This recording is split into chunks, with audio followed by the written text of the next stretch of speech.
Thanks for joining Driving with Brian. Let's talk about raising capital. Raising capital is hard. It is not easy. Raising capital is not getting a professional LinkedIn account, searching all the investors on LinkedIn, and sending everybody a brief note about how great your deal is, telling them it's almost subscribed and would they like to join. That is not raising capital. Raising capital is not just networking, joining a country club, hitting up everybody there, and asking them if they want to invest in your transaction. Now, I'm not saying that you can't raise a little bit of money that way. It could happen. It could open doors. It could lead you into the right direction. It could. However, the likelihood, not very good.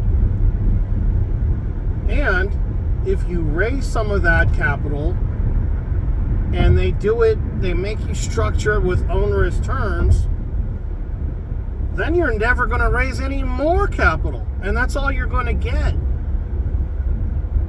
We see it all the time. Someone says, hey, I took an early angel investor and I raised this, or I have, my family involved. I have all these people involved. And before they even have $1 million, $2 million in revenue, or even way before that,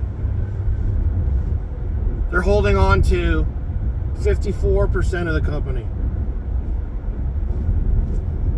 Going to be tough to raise any more capital.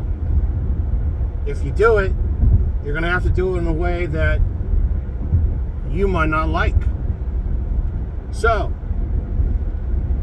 how do you really raise capital? Well, raising capital costs money. It takes money to make money. You've heard that before. Raising capital is not finding some guy that's going to say, hey, you know what, you raise the money and I'm going to pay you a percentage later. First of all, in most cases, that's not legal. Secondly, it doesn't work. Because anybody that is really, really good and truly knows what they're doing, they're not going to take it on the back end. You don't go to Goldman Sachs. You don't go to even smaller investment banks like Roth Capital. You don't go to them and say, hey, raise me the money and I'll pay you later. Nope, that does not happen that way.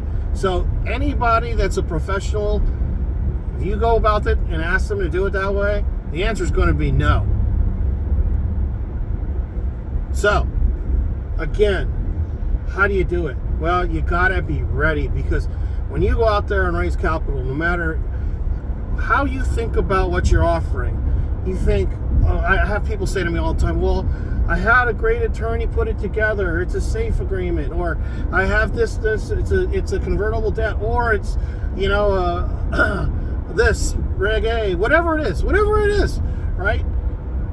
Even if it is the best setup as if there could be, or that you might be able to put together,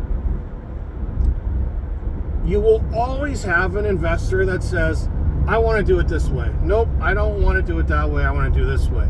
I want to see this. I want to see that. So the only way you can be truly prepared is to cover as many of the bases as possible, to know what an extensive due diligence checklist looks like, to have as much of it covered in advance, sitting in your data room, to have every step along the way covered.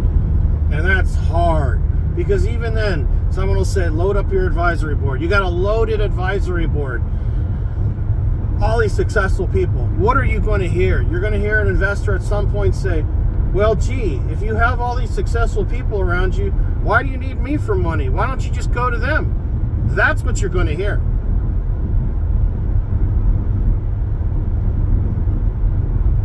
So, you want to put it together?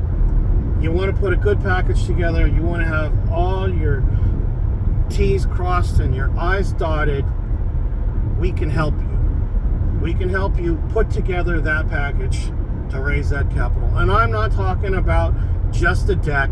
I'm not talking about just your private placement memorandum. I'm not just talking about intros. I'm talking about a full plan together. I'm not saying that we're going to guarantee it, because anybody that guarantees you something, they're full of shit too, because there are no guarantees. But putting together something that's going to give you a great shot, we can do that.